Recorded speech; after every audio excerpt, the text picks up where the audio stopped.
I was asked to sign away my rights at my own Christmas dinner, with a lawyer's business card slipped under my plate like a dessert menu. No one raised their voice. No one argued. My mother just smiled and said, "This is for the good of the family." But I'm getting ahead of myself. Let me start where the story actually began, before I understood how quietly a family can decide you no longer belong. My name is Hannah Whitmore.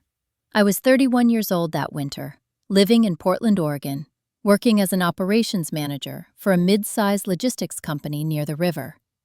It wasn't glamorous work, but it was stable. I paid my own mortgage on a modest townhouse, drove a 5-year-old Subaru, and lived a life I'd built carefully, brick by brick, without asking anyone for help. That mattered to me. It always had. I grew up in a family where independence was praised publicly but punished privately. My parents liked to talk about raising strong women, but what they really meant was obedient daughters who didn't disrupt the hierarchy already in place. That hierarchy had a name. My younger sister, Claire. Claire was 3 years younger than me and somehow always one step ahead. Not smarter, not kinder, not more capable, just chosen. She had the softer voice, the easier smile, the uncanny ability to say exactly what our parents wanted to hear. I learned early that if Claire wanted something, the conversation was already over. Still, for most of my adult life, I believed I could exist alongside that reality. I didn't need to be the favorite. I just wanted to be treated fairly. That illusion lasted until the letter arrived. It came in early November, tucked inside a cream-colored envelope with my parents' return address embossed in gold. I assumed it was another holiday reminder, maybe a note about Christmas plans at the house in Carmel Valley, the one my parents had lived in for over 30 years. Instead, it was an invitation. Formal, stiff, almost legal in tone. Family meeting, December 23rd. Attendance required. No explanation, no warmth. Just a date, a time, and a location. My parents' house. I called my mother that night. "What's the meeting about?" I asked, trying to keep my voice light. "Oh, nothing bad," she said quickly, too quickly. "Just some housekeeping, estate things. We want everyone on the same page." Everyone, of course, meant me, Claire, and our older brother, Matthew. Matthew was the oldest by 7 years and had been functionally absent since his early 20s.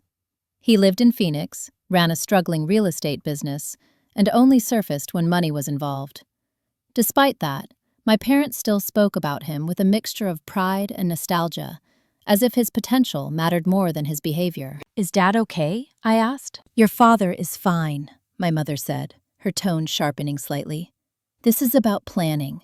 You're not a child anymore, Hannah." I almost laughed at that. I hadn't been a child in their eyes since I was 14 and refused to let my mother read my diary. "All right," I said. "I'll be there." Christmas at my parents' house had always been complicated. The holidays amplified everything. The favoritism, the passive comments, the unspoken comparisons. Thanksgiving dinners, where Claire's engagement ring was admired for 20 minutes, while my recent promotion went unmentioned. Birthdays forgotten, achievements minimized. But this felt different. Required attendance, estate language, lawyers. I arrived on December 23rd, just before noon. The house looked the same as it always had. Spanish style, white stucco, red tile roof, manicured hedges trimmed within an inch of their lives. The kind of home that screamed stability and tradition. Inside, the smell of cinnamon and pine hit me immediately. Christmas music played softly from the living room speakers. Everything looked warm and inviting, which made the tension in my chest feel even heavier. Claire was already there, sitting at the kitchen island, scrolling on her phone. She looked up and smiled when she saw me. "Hannah, you made it," she said, as if there had ever been a question. Matthew arrived 10 minutes later, loud and late, wearing a blazer that didn't quite fit, and flashing that familiar grin he used when he needed something. My father called us into the dining room. The table was set, but not for a meal. No place settings, no wine glasses, just folders. 4 of them, neatly stacked, and a man I didn't recognize standing near the window. "This is Mr. Aldrich," my father said, "our attorney." That was when I knew. Whatever this was, it wasn't just planning. It was execution. Mr. Aldrich smiled politely, the way lawyers do when they're about to explain something unpleasant, but inevitable. "We're here today," he began, "to discuss updates to the Whitmore Family Trust and associated assets." Trust, assets, updates. I looked at my mother. She wouldn't meet my eyes. Claire sat very still, hands folded, already composed, prepared. As Mr. Aldridge spoke, the words started to blur together. Family business, property holdings, investment accounts, the Carmel Valley House, a small commercial building downtown that my grandfather had purchased decades earlier. Then came the phrase that snapped everything into focus. "Given the nature of Hannah's career and lifestyle," Mr. Aldridge said carefully, "your parents have decided it would be best to consolidate decision-making authority under Matthew and Claire." I felt the air leave my lungs. "My lifestyle?" I repeated. My father cleared his throat. "This isn't personal, Hannah. It's practical. You're not involved in the family business." "What family business?" I asked. I didn't know there was one. Claire finally looked at me then. Not with guilt, with something closer to pity. "We didn't think you'd be interested," she said softly. That was the moment I realized something important. This wasn't a discussion. This was a conclusion, and I was the only one who hadn't been invited to reach it. At the end of the table, Mr. Aldridge slid a folder toward me. "All that's required today," he said, "is your signature acknowledging the revised structure." I looked down at the papers and understood, for the first time, that my family wasn't asking me to agree. They were asking me to disappear. I didn't sign anything that day. That surprised them. I remember the exact moment the room shifted. It wasn't dramatic. No one slammed a fist on the table. No voices were raised. It was quieter than that. More dangerous. I closed the folder, slid it back across the table toward Mr. Aldridge and said, "I need time to review this." My father frowned as if I'd just spoken out of turn in church. "There's nothing to review. It's straightforward." "For you," I said. My voice was calm, almost detached. "Not for me." My mother finally looked at me then. Really looked. Her eyes held that familiar mix of disappointment and irritation, the expression she wore whenever I disrupted the image she liked to present to the world. "Hannah," she said gently, which somehow made it worse, "we're trying to make this easier for everyone." I nodded. "I'm sure you are." Claire shifted in her chair. "Do you not trust us?" she asked, her tone wounded in a way that would have fooled anyone who didn't know her. Trust. That word had been used against me my entire life. "I trust myself enough to read what I'm being asked to give up," I replied. Matthew laughed, short and sharp. "You're being dramatic. It's just paperwork." I looked at him. Really looked. At the man who had borrowed money from our parents more times than I could count, who had lived rent-free in their guest house for nearly a year after his second divorce, who now, apparently, was being positioned as a steward of family assets. "It's never just paperwork," I said. Silence settled over the table. Mr. Aldridge cleared his throat. "Of course, Hannah is within her rights to seek independent counsel." My father's jaw tightened. "That won't be necessary." "It will be," I said. That was the end of the meeting. They didn't argue. They didn't push. My parents had learned long ago that pressure wasn't always effective with me. Instead, they switched strategies. They smiled, changed the subject, asked if I'd be staying for dinner. I declined. Driving back to Portland that evening, the sky heavy with winter clouds, I replayed the meeting again and again. Not the words, the body language. The way Claire had already known what the documents said. The way Matthew had acted like this was a done deal. The way my parents had spoken about decisions already made. This wasn't a sudden plan.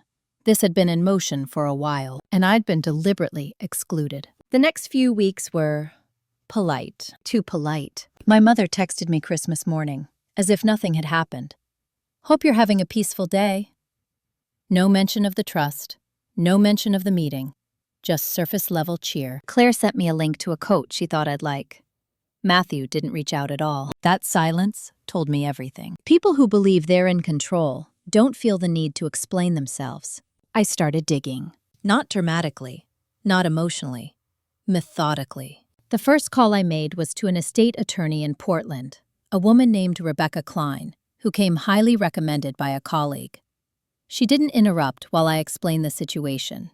She just listened, occasionally asking clarifying questions. When I finished, there was a pause on the line. "Hannah," she said finally, This isn't unusual. But that doesn't make it acceptable. What does it mean? I asked.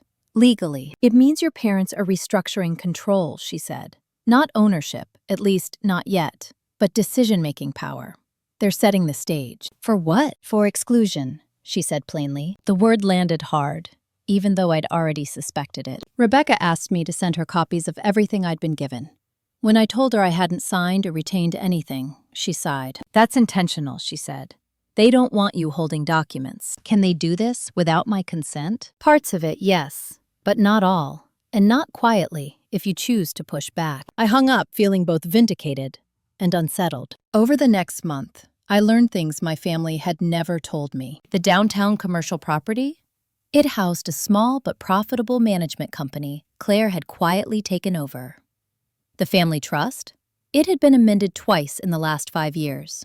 My parents had transferred voting rights, board authority, and operational control to Matthew and Claire under the guise of efficiency. Efficiency, apparently, meant cutting me out. I also learned something else. My grandmother's will, written before she died, had named all 3 grandchildren as equal beneficiaries of a separate holding tied to that same property. That was the piece they hadn't mentioned. I sat at my kitchen table late one night, paperwork spread out around me, and felt something settle in my chest. Not anger, not sadness, clarity. This wasn't about money. Not really. This was about control. They weren't punishing me for failing. They were punishing me for opting out. I'd chosen a life that didn't require their approval, a career that didn't elevate their status, a path that couldn't be managed through guilt or comparison. And now, quietly, efficiently, they were correcting that mistake. The next family gathering was Easter. I almost didn't go, but then Rebecca said something that stuck with me. Don't disappear, she said. People who want you erased count on silence. So I went. The house was full. Aunts, uncles, cousins, laughter, deviled eggs, champagne flutes clinking in the afternoon sun. From the outside, it looked like a perfectly functional family. Claire greeted me with a hug that lingered half a second too long. I'm so glad you came, she said. We were worried you might be upset. I'm not upset, I replied. I'm observant. Her smile faltered, just slightly. At dinner, my father announced that Matthew would be stepping into a more formal role, overseeing certain family matters. Applause followed. Pride beamed from my mother's face. No one mentioned me, not once. I sat there, chewing my food slowly, listening to plans being discussed that involved assets my name was still attached to. Decisions being made as if I weren't in the room. That was when I understood the truth I'd been avoiding. They weren't going to stop, not because they hated me, but because they didn't see me as someone who could stop them. By the time dessert was served, I'd made a decision. I wouldn't argue. I wouldn't plead. I wouldn't expose them publicly. Not yet. I would let them believe their plan was working. Because the moment they stopped watching me, that's when I would act. By the time summer arrived, my family had stopped pretending to include me. That was the first real change. No more courtesy updates, no forwarded emails about family matters, no accidental slips in conversation that revealed plans I wasn't supposed to hear. They didn't cut me off completely. That would have been too obvious.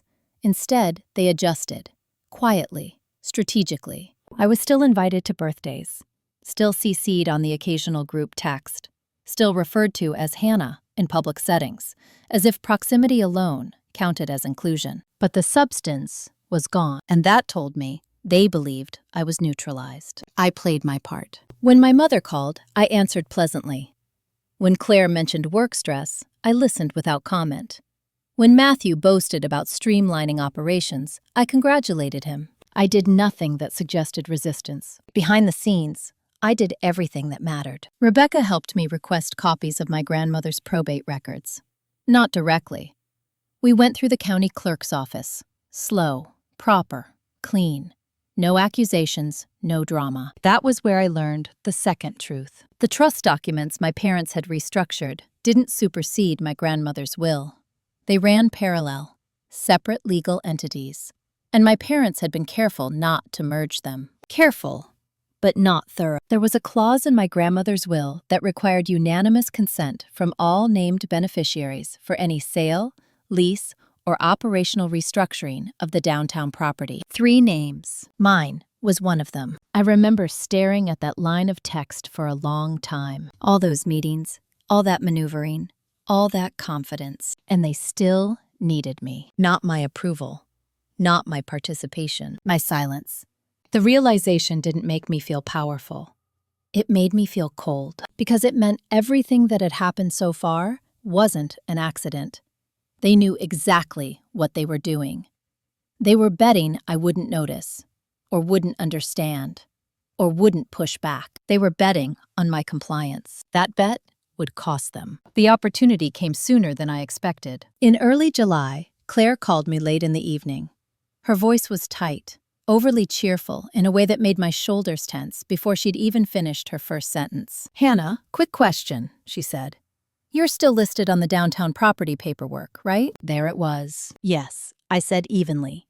"Why?" "Well," she hesitated, then continued. "We're finalizing some updates. Nothing major, just modernizing.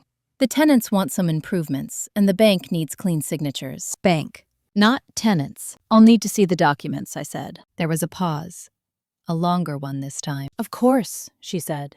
"Dad will send them." He didn't. What he sent instead was a summary. Bullet points. Vague language. No attachments, no contracts. No mention of timelines. I forwarded it to Rebecca. Her reply came back within minutes. "They're preparing to leverage the property," she wrote, "possibly as collateral. You need full documentation before you agree to anything." I waited. 3 days later, Matthew called. "Why are you making this difficult?" he asked, skipping pleasantries entirely. "I'm not," I said. "I'm being cautious." "You always do this," he snapped. "You overthink. This is business." "Then treat it like business," I replied. "Send me the paperwork." He exhaled sharply. "You don't even live here." That was new. "What does that have to do with anything?" I asked. "Everything," he said. "You're not around. You don't contribute. You just want to say." There it was.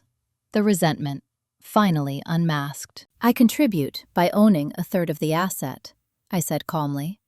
"That's how ownership works." He hung up on me. 2 days later, I received a formal email from my father. "Hannah," it began, "your reluctance to cooperate is creating unnecessary strain.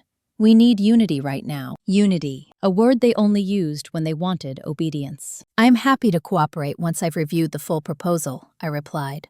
"Until then, I won't be signing anything." That was the moment they changed tactics. The calls stopped.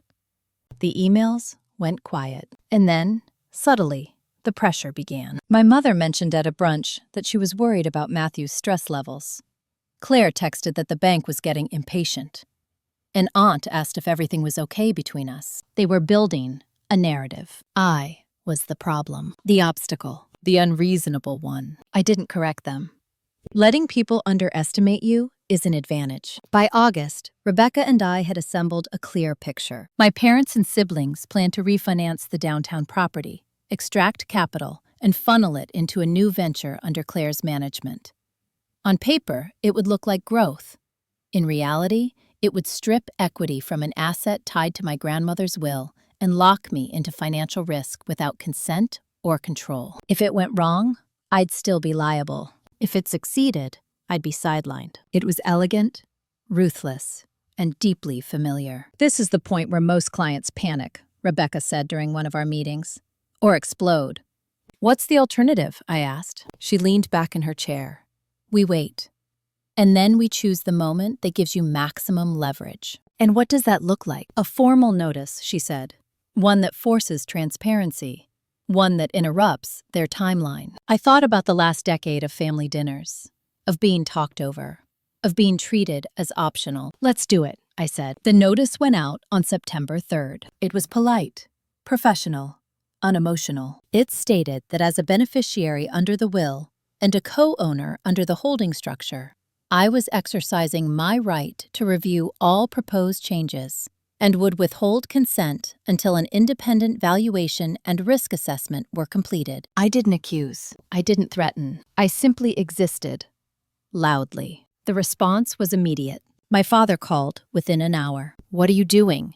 he demanded. I'm protecting myself, I said. This is tearing the family apart, my mother cried on the next call. You tore it apart when you decided my voice didn't matter, I replied. Claire texted me late that night.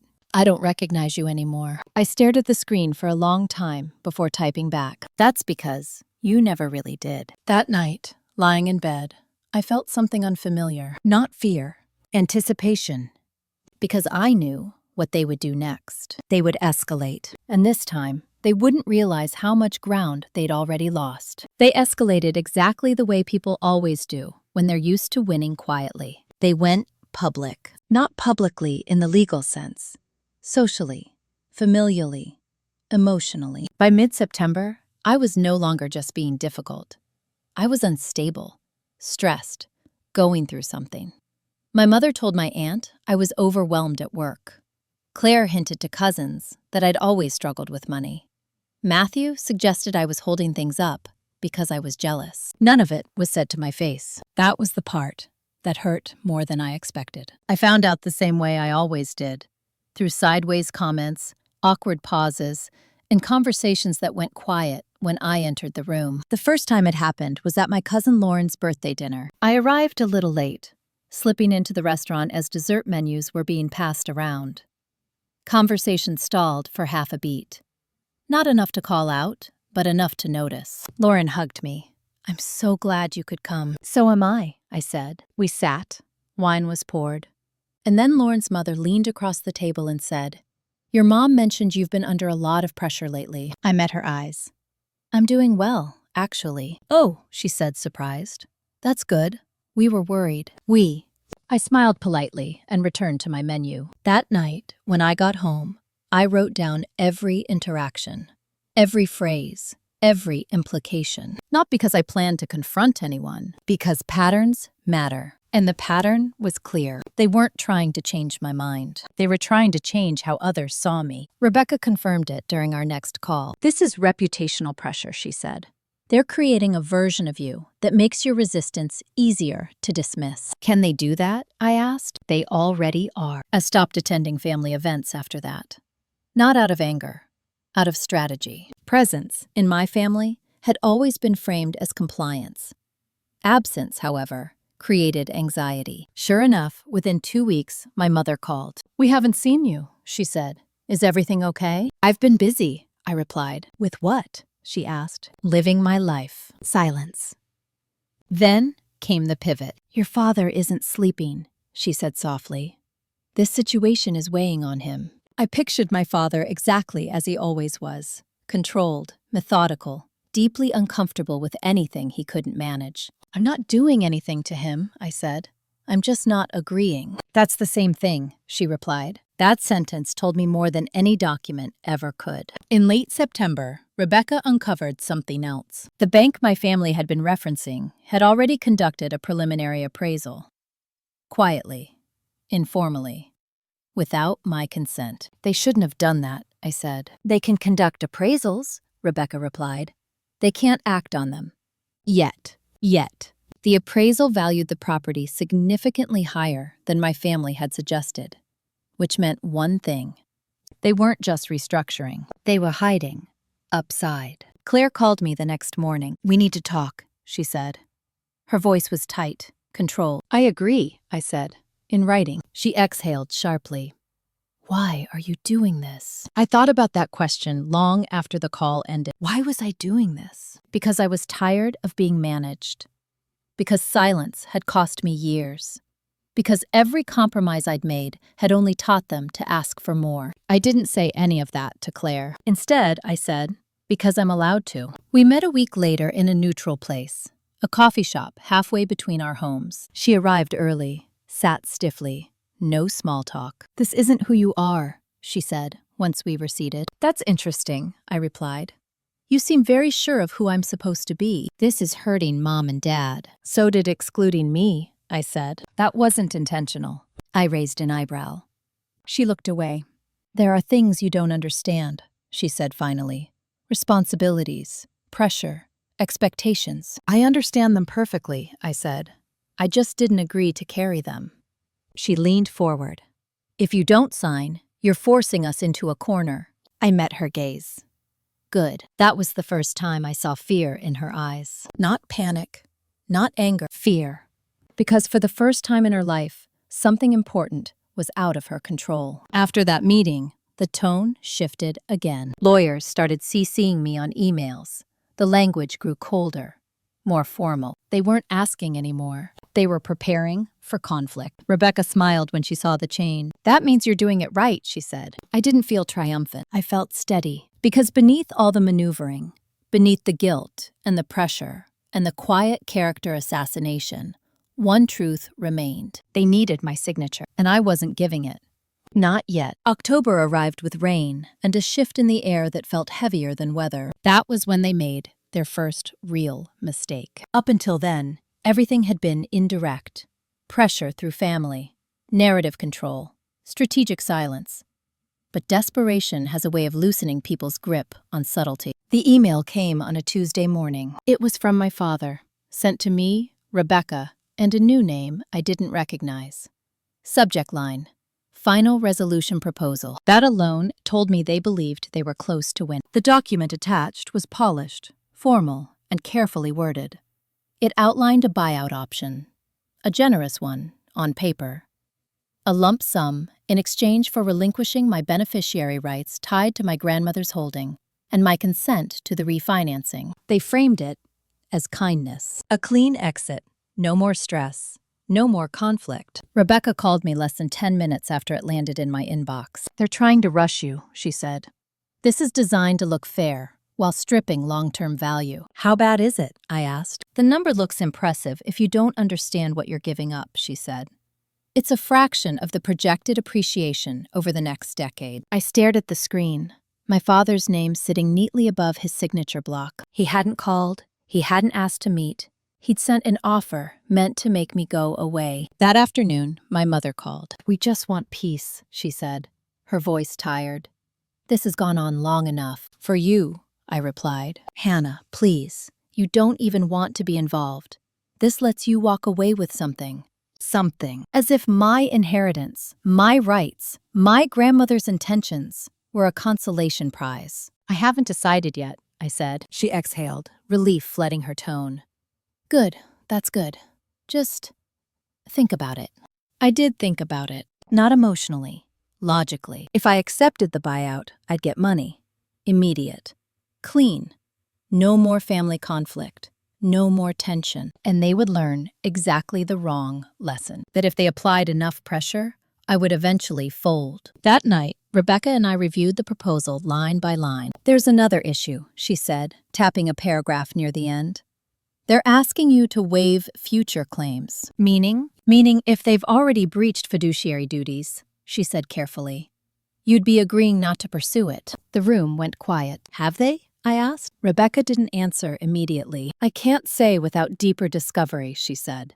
But the appraisal you mentioned earlier, the undisclosed management shifts, the lack of notice, there are indicators. Indicators. I closed my laptop. Then I'm not signing, I said. Rebecca nodded. Then we prepare for the next phase. The next phase arrived faster than either of us expected. 3 days later, I received a certified letter, not from my parents, from a law firm. They were petitioning the court to appoint a temporary trustee to override uncooperative beneficiaries for the sake of business continuity. Me. They were trying to legally sideline me. I sat very still as I read it. This wasn't just family drama anymore. This was a declaration. They were willing to use the system to erase me. I forwarded the letter to Rebecca. Her response was immediate. They've crossed a line, she wrote, and they've handed us leverage. The hearing was scheduled for early November. Until then, everything went silent again. No calls, no texts, no guilt-laced messages, just lawyers. I spent those weeks preparing, not rehearsing speeches, not crafting emotional appeals. I gathered records, emails, timelines, discrepancies, evidence of decisions made without consent, of benefits distributed unevenly, of authority exercised prematurely. I learned the language they were using against me, and I learned how to use it back. The night before the hearing, my mother called. Her voice cracked this time. I don't understand why you're doing this to us, she said. I closed my eyes. I'm not doing anything to you, I said quietly. I'm responding to what you've already done. You could stop this, she whispered. So could you, I replied. She didn't answer. The courtroom was smaller than I expected. No drama, no raised voices, just wood, fluorescent lighting, and a judge who had seen this story before. My family sat on one side. I sat on the other, beside Rebecca. They didn't look at me. Their attorney spoke first, framed me as distant, disengaged, an obstacle to progress. Rebecca stood and dismantled that narrative, piece by piece. She didn't talk about feelings. She talked about law, about notice requirements, about consent clauses, about fiduciary duty, about the grandmother's will, about me. The judge listened, asked questions, took notes, then said the words that changed everything. Petition denied. He went further. He ordered a full accounting, independent oversight, and froze any refinancing efforts until compliance was verified. My father's face drained of color. Claire stared straight ahead. Matthew swore under his breath. Outside the courthouse, my mother finally approached me. This didn't have to happen, she said. I met her eyes. It already had, I replied. That night, alone in my townhouse, I felt the weight of it all settle in. I hadn't won, not yet, but for the first time in my life, the power had shifted, and my family knew it. Winning the hearing didn't feel like victory. It felt like standing on a fault line, knowing the ground could still move beneath my feet. The court order triggered something immediate and irreversible. Within days, an independent forensic accountant was appointed. Requests for documents went out. Deadlines were set. Silence was no longer an option for anyone, including me. For the first time since this began, my parents reached out without intermediaries. My father called on the Sunday morning, not angry, not pleading, controlled. We need to talk, he said. About what? I asked. About resolving this privately. I looked out my kitchen window at the gray sky over Portland. Cars passing, people living their lives, unaware of the quiet war unfolding inside mine. There is no private version of this anymore, I said. That's not true, he replied. Families handle things internally. Families don't petition courts to silence their children, I said. He paused. You're overreacting, he said finally. This was never meant to exclude you. I didn't argue. Arguing would have implied confusion. Instead, I said, then you won't mind full transparency. He didn't answer. That was the moment I understood something important. They hadn't planned for scrutiny. They had planned for pressure. The accountant's requests were specific and relentless. Bank statements, internal emails, management contracts, board resolutions that had never actually been voted on. The deeper it went, the quieter my family became. Claire stopped posting on social media entirely. Matthew canceled a trip he'd been boasting about for months.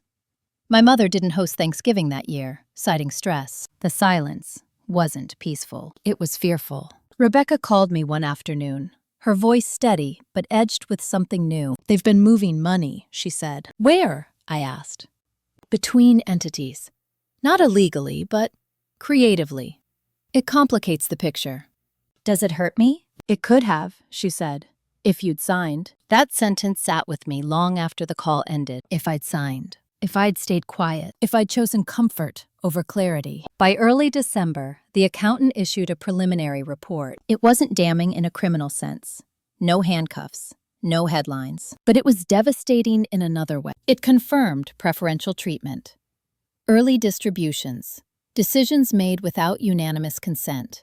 A pattern of authority assumed rather than granted. The court extended oversight, and that's when my family stopped pretending this was about business. Claire showed up at my door, unannounced. It was raining, hard. She stood there soaked, mascara smudged, no coat. I didn't invite her in. Please, she said. Just 5 minutes. I stepped aside. She sat on my couch like she'd never been there before, like she didn't know where to put her hands. This has gone too far, she said. You went to court, I replied. You decided how far was too far. She flinched. You don't understand what you're risking, she said. If this continues, it could ruin everything. For whom? I asked. She looked up at me then, and for the first time, she didn't answer immediately. Everyone, she said weakly. I waited. She exhaled sharply. Greg is under pressure. The bank is watching. The board is nervous. If this turns into a formal breach finding... So this is about your life, I said, not mine. That's not fair, she snapped. It's accurate, I replied. She stood abruptly. What do you want? The question hung between us. Not what would make you stop. Not what would calm things down. What do you want? I want what was already mine, I said, and I want it acknowledged. She laughed bitterly. You've always wanted validation. I shook my head. No, I wanted autonomy. Validation was never the point. She stared at me like she was seeing me for the first time. You're not backing down, she said quietly. No, I said. I'm standing still. You're the ones who keep pushing. She left without another word. 2 weeks later, the accountant's final report was submitted, and everything changed. The court ruled that any future decisions regarding the downtown property required documented, unanimous consent, retroactively, which meant several past actions were now under review, including profit distributions Claire had already used as collateral for her venture. The phone rang that night. Matthew this time. Fix this, he said, without greeting. I didn't break it, I replied. You always do this, he said. You wait until people depend on something, and then pull it away. I closed my eyes. That's projection, I said, and you know it. He hung up. I sat there in the quiet, the weight of years lifting and settling at the same time. I wasn't punishing them. I was forcing them to live with their choices. And that, I realized, was the most unsettling thing I could have done. By January, the house my parents had lived in for 3 decades felt smaller to them. I could tell from the way my mother described it when she called. The ceilings were suddenly too high, the stairs too much, the neighborhood changing. None of that was new. What was new was the uncertainty. The court's ruling had done something no argument ever had. It had taken the future they assumed was guaranteed and turned it into a question mark. And my family had never been good with uncertainty. Neither had I, once. But I was learning. Rebecca warned me that this phase would be the most psychologically intense. They'll try to reframe you, she said. Not as difficult, as dangerous. She was right. The narrative shifted again. Now I wasn't just stressed or jealous. I was vindictive, holding grudges, trying to punish everyone for old slights. An uncle called to say he was concerned. A cousin asked if I was getting help. A family friend suggested mediation, as if neutrality would somehow undo years of imbalance. I listened, thanked them, said very little. Silence, I'd learned, made people reveal more than confrontation ever could. The real shift came when the money stopped flowing. With oversight in place, distributions were paused pending review. Cash Claire had counted on for her venture was frozen. Matthew's cushion disappeared. My parents, who had quietly relied on income streams they rarely discussed, felt the pressure too. That's when the invitations started. Not formal ones, not written. Come by for dinner. Let's clear the air. We miss you. I declined them all. Not because I was angry, because I was no longer willing to negotiate from a place of nostalgia. In February, my father tried a different approach. He sent me a handwritten letter. It arrived in the mail, the envelope thick, my name written in his careful, familiar script. For a moment, I just stared at it. There was a time when a letter from him would have meant something. Guidance, authority, approval. I opened it slowly. He wrote about family legacy, about sacrifice, about how difficult it was to manage responsibility when not everyone understands the weight of it. He never apologized, never acknowledged exclusion, never used the words I or wrong. But he did write one sentence that stayed with me. You've always been independent, Hannah. That's both your strength and your flaw. I folded the letter and placed it back in the envelope. Independence wasn't my flaw. It was the one thing they couldn't control.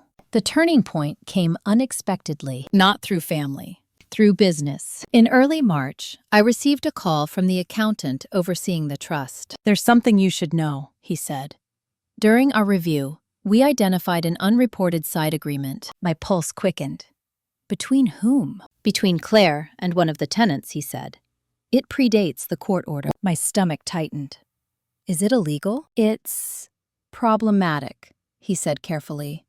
It involves preferential lease terms in exchange for early capital. Capital she hadn't disclosed. Capital she'd leveraged. Capital that technically belonged to all of us. The report was forwarded to the court, and that's when the tone changed completely. Not fear anymore. Panic. Claire called me 6 times in one day. I didn't answer. My mother left a voicemail, her voice trembling. "Hannah, please. This is getting out of hand." Matthew sent a text that said simply, "We can fix this." That was the first time any of them had used we. Rebecca called me into her office the next morning. "They're exposed," she said. "Not criminally, but reputationally. If this becomes public record, it affects financing, partnerships, future deals." "What are my options?" I asked. She didn't hesitate. "You can force a restructuring, a clean one, equal control. Or you can push for a partition. Sell, liquidate, end it." The idea settled heavily in my chest. Ending it would be easier, cleaner. But it would also erase the one thing my grandmother had been explicit about: shared stewardship. "I don't want to destroy it," I said. "I want it to stop being used as a weapon." Rebecca nodded. "Then you need to set terms, clearly and without negotiation." The meeting was scheduled for March 18th. Neutral location, conference room, lawyers present. This time, no one smiled. Claire looked exhausted. My parents looked older. Matthew looked angry. I sat down, opened my folder, and spoke first. "This is not a discussion," I said. "This is a reset." They listened. For once. "I'm not interested in buyouts," I continued. "I'm not interested in silence. I'm not interested in family unity that only exists when I comply." I slid a document across the table. "My conditions are simple," I said. "Equal access, equal authority, independent management, and written acknowledgement of my role going forward." My father stared at the paper. "This undermines everything we've built," he said. "No," I replied. "It exposes how it was built." Claire's voice cracked. "If we agree, will you stop?" I met her eyes. "I already have," I said. "You're the one still fighting reality." They asked for time. I gave them 48 hours. And for the first time since this began, I slept deeply. Because no matter what they chose next, I had already chosen myself. They agreed. Not immediately, not gracefully, but they agreed. The response came 36 hours later, delivered through their attorney in language so carefully neutral it bordered on surrender.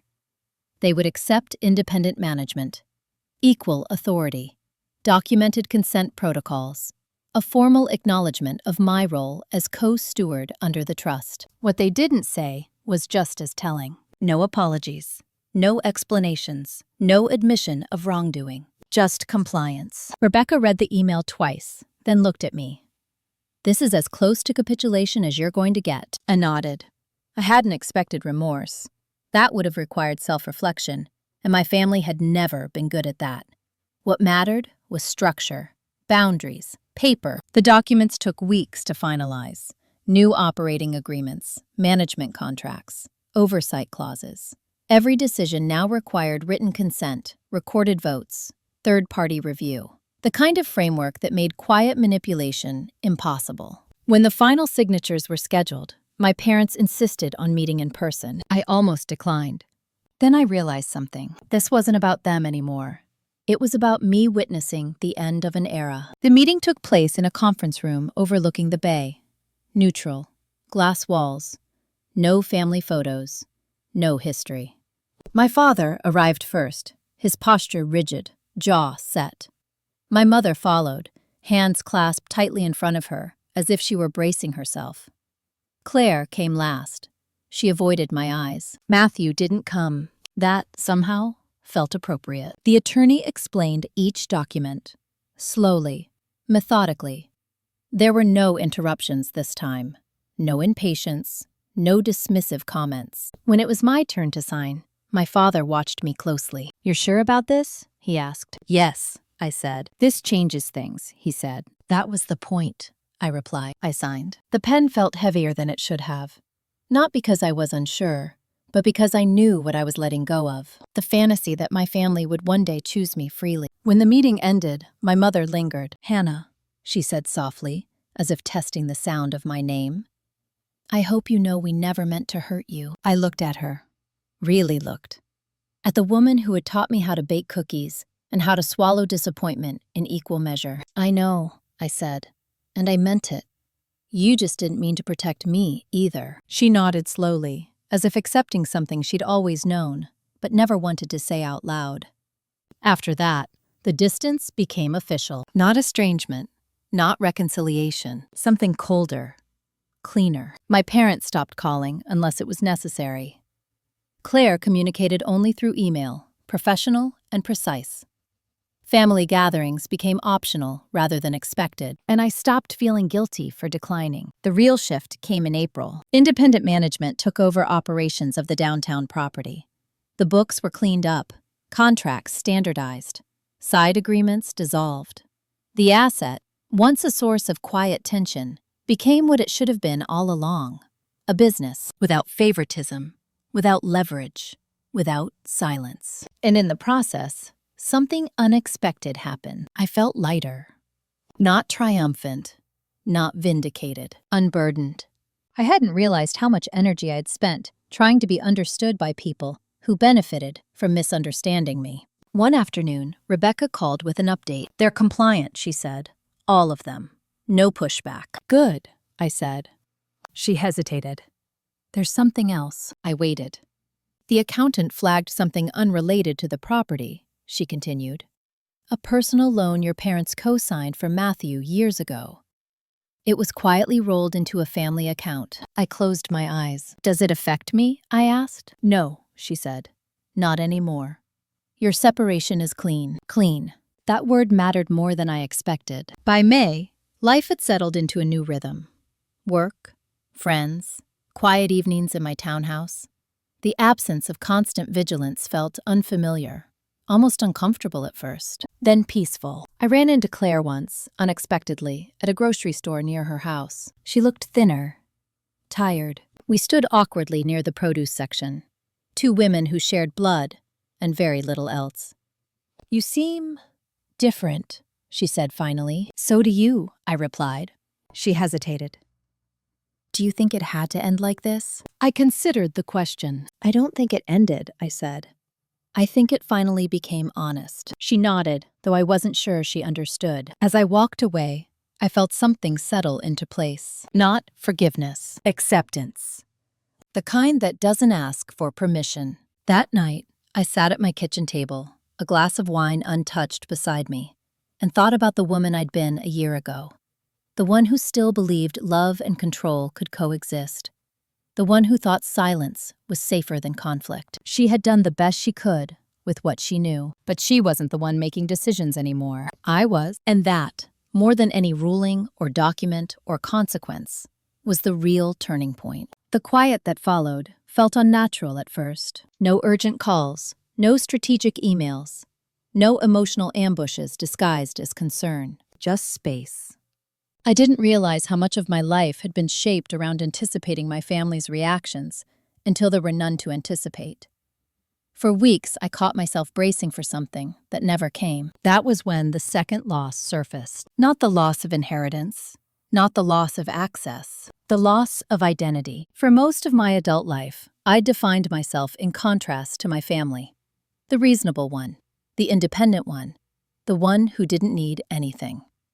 When that dynamic dissolved, I was left with an uncomfortable question. Who was I without resistance? The answer didn't arrive all at once. It came in fragments. A Saturday morning where I realized I hadn't checked my phone in hours. An evening where I made a decision without wondering how it would be perceived. A work meeting where I spoke without softening my language. Freedom, I learned, doesn't feel like celebration. It feels like silence. In early June, something unexpected happened. I received an invitation, not from my parents, not from Claire, from my Aunt Margaret. She was my mother's older sister, a woman who'd always hovered at the edges of family gatherings, observant, careful, often quiet when others spoke. The invitation was simple. Lunch, just the two of us. I almost declined. Then I remembered something Rebecca had said months earlier. Not everyone who stayed silent was against you. Some people were just waiting. We met at a small cafe near the coast. Margaret arrived early, already seated, her purse neatly tucked beside her chair. She didn't waste time on pleasantries. "I owe you an apology," she said. That caught me off guard. "For what?" I asked. "For not intervening sooner," she replied. "For watching things happen and telling myself it wasn't my place." I studied her face. There was no defensiveness there, no justification, just honesty. "I didn't know how bad it was," she continued. "Not until recently. And by then, the damage was done." I nodded slowly. "Silence does that." She smiled sadly. "Yes, it does." Over lunch, she told me things no one else ever had. About my grandmother's concerns. About conversations that had happened behind closed doors. About how my independence had been framed not as strength, but as threat. "You reminded your parents of the one thing they couldn't manage," she said. "An adult child who didn't need them." That sentence explained more than years of therapy ever had. Before we parted, Margaret reached across the table and squeezed my hand. "You did the right thing," she said. "Even if they never say it." I believed her.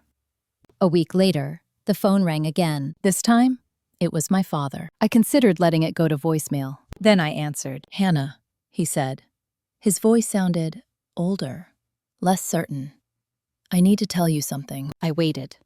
"I've stepped back," he said, "from day-to-day involvement." I absorbed that.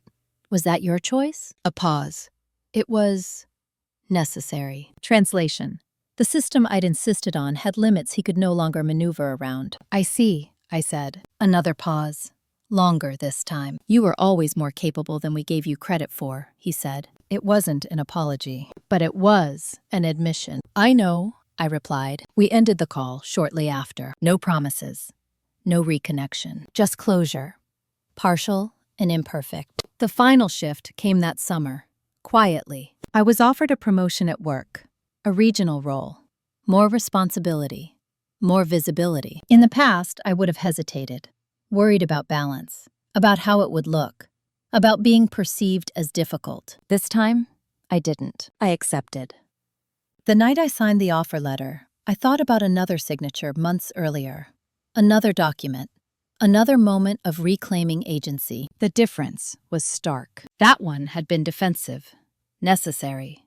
Heavy. This one felt earned. By August, my life no longer revolved around reacting to what my family did or didn't do. They existed on the periphery now, still present, but no longer central. And something surprising happened. I stopped feeling angry. Anger requires proximity, investment, expectation. I had none left. One evening, as I sat on my back porch watching the sun dip behind the trees, my phone buzzed with a notification. A group text. "Family Thanksgiving planning." I read it once. Then I muted the thread. Not out of spite, out of choice. Because for the first time in my life, I understood something with absolute clarity. Peace isn't something you negotiate. It's something you claim. And once you do, everything else rearranges itself around that truth. Thanksgiving came and went without me. That alone would have been unthinkable a year early. I spent the day in Portland with friends instead. A mismatched group of people who had no shared history beyond choosing to show up for one another. We cooked together, burned the rolls, laughed about it, and didn't once talk about family obligations or expectations. It was the first holiday I can remember that didn't feel like a performance. Still, distance has a way of testing boundaries. In early December, the email arrived from my mother. Subject line, Christmas. Just that. No greeting. No warmth. The message was short. "We'd like to have everyone together this year. Let me know if you're coming." Not an apology, not an invitation. A request for compliance. I didn't reply immediately. I let it sit for 2 days, noticing how my body reacted. The familiar tightness in my chest.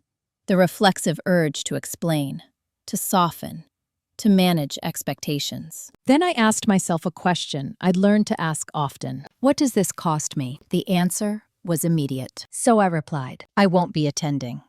I hope you all have a peaceful holiday." That was it. No justification. No opening for debate. Her response came an hour later. "I don't understand why you're still holding on to this." I stared at the screen, still, as if harm had an expiration date.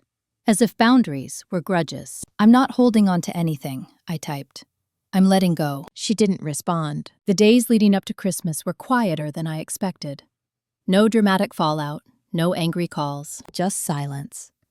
On Christmas morning, I woke early and took a walk along the river. The air was cold and clear. My phone stayed in my pocket. For the first time, I didn't wonder who was disappointed in me. That afternoon, Rebecca called. "I wanted to let you know," she said. "The final oversight review has been closed." I leaned against the kitchen counter. "And full compliance. No further action required." I exhaled slowly. "It's done," she said. "Legally and administratively done." That word carried more weight than celebration ever could. In January, something unexpected happened again. Claire reached out, not through email, not through lawyers. A text. "Can we talk?" I didn't answer right away. I thought about the last time she'd asked that. About the cost. About the imbalance. Then I replied, "Yes, with boundaries." She agreed. We met at a public park near her home. Neutral ground, open air, benches facing opposite directions. She looked different, less polished, more real. "I'm not here to argue," she said, "or defend myself." I nodded. "Good," she swallowed. "I didn't realize how much I relied on the system Mom and Dad built, or how much it hurt you." I waited.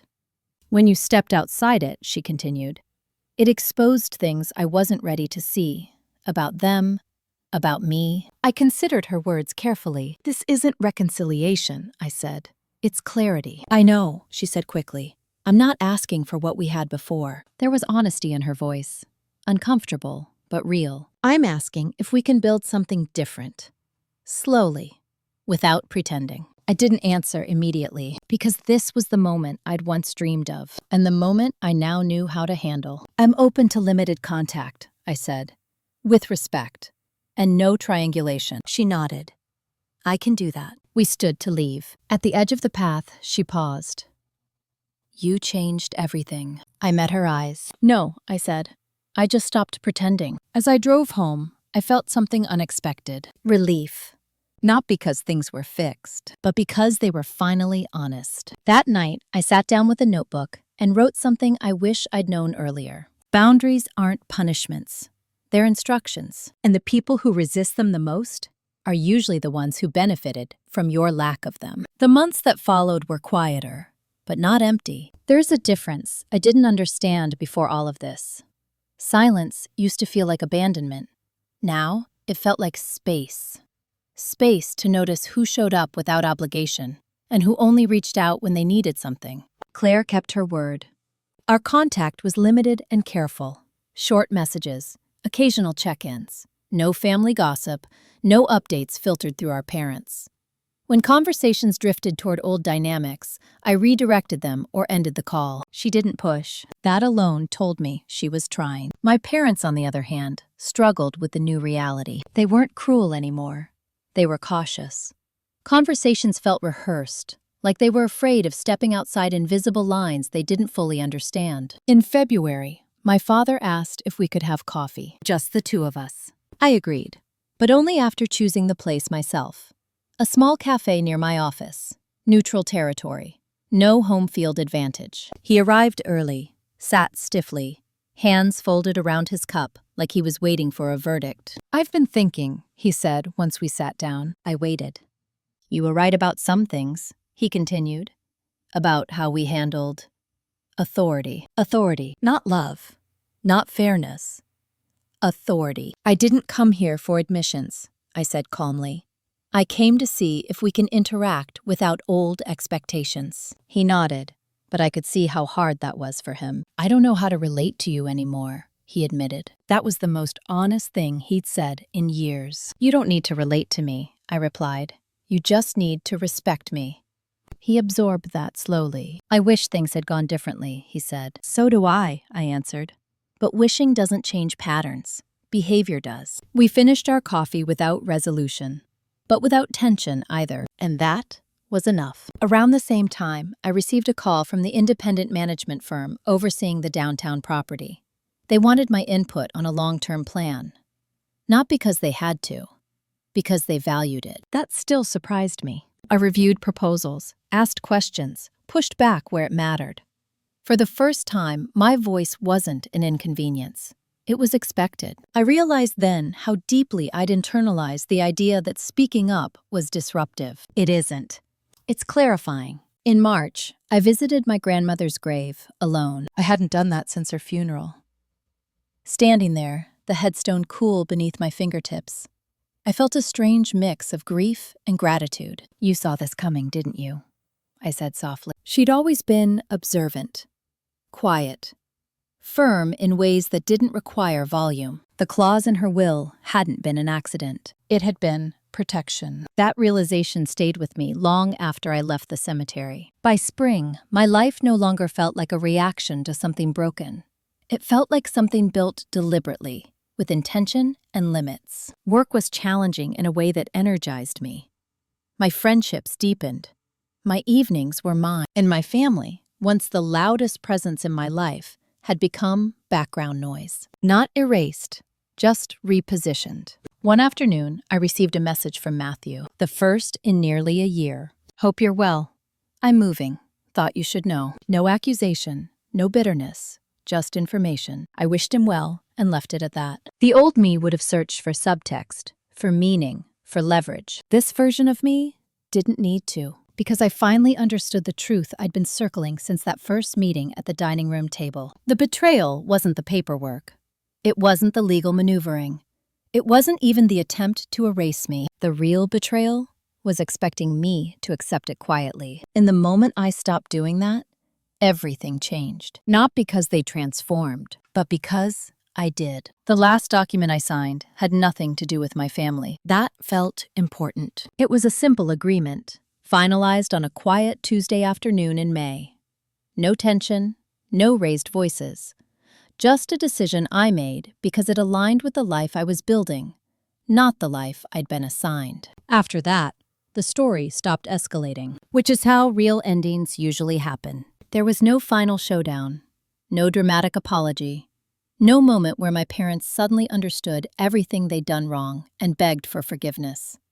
That kind of ending only exists in movies, and I'd lived long enough inside this family to know better. What there was instead was something more permanent. Distance with clarity, contact with boundaries, power returned to its rightful owner, me. That summer, my parents sold the Carmel Valley house. Not because they had to, because they wanted to downsize, they said. Less maintenance, fewer stairs, a quieter life. I didn't help with the process. I wasn't asked to. And for once, that didn't sting. They were making choices without using me as an emotional buffer or a silent accomplice. Good. The downtown property continued to perform well under independent management. Quarterly reports came in on time. Decisions were documented. Everything above board. Boring even. Boring is what fairness looks like. Claire and I settled into a cautious rhythm. We met for coffee once every couple of months. We talked about work, about neutral things. We avoided the past unless it came up naturally. She never apologized outright. I stopped needing her to. My father sent me an email on my birthday. Short, direct. "Hope you're well. Wishing you a good year." I replied with a thank you, nothing more. And that was enough. One evening in early fall, I sat alone on my back porch as the sun dipped low, casting long shadows across the yard. I thought about the woman I'd been when this all started, the one who still believed silence was a form of love, the one who thought endurance was the same as strength, the one who assumed being reasonable would eventually be rewarded. She wasn't weak, she just hadn't learned yet. Here's what I know now. Family drama doesn't always come from shouting or cruelty. Sometimes it comes from polite conversations where your needs are quietly edited out. From decisions made for your own good. From love that only exists if you stay small enough to manage. Betrayal doesn't always look like rejection. Sometimes it looks like inclusion without agency. The moment that changed everything for me wasn't when I won in court, or when documents were rewritten, or when power shifted hands. It was the moment I stopped explaining myself. The moment I realized I didn't need permission to protect what was mine. Didn't need consensus to set boundaries. Didn't need to be understood in order to be right. I chose clarity over comfort, structure over sentiment, myself over a role I never agreed to play. And yes, there was karma. Not loud, not theatrical, just consequences. The people who built their authority on my silence lost it the moment I found my voice. The system that excluded me collapsed the second it had to function in daylight. The family that thrived on control had to learn how to operate without it. The tables didn't flip, they simply turned. If you're listening to this and recognizing pieces of your own life, here's the truth no one told me early enough. You are not difficult for asking to be treated fairly. You are not disloyal for refusing to disappear.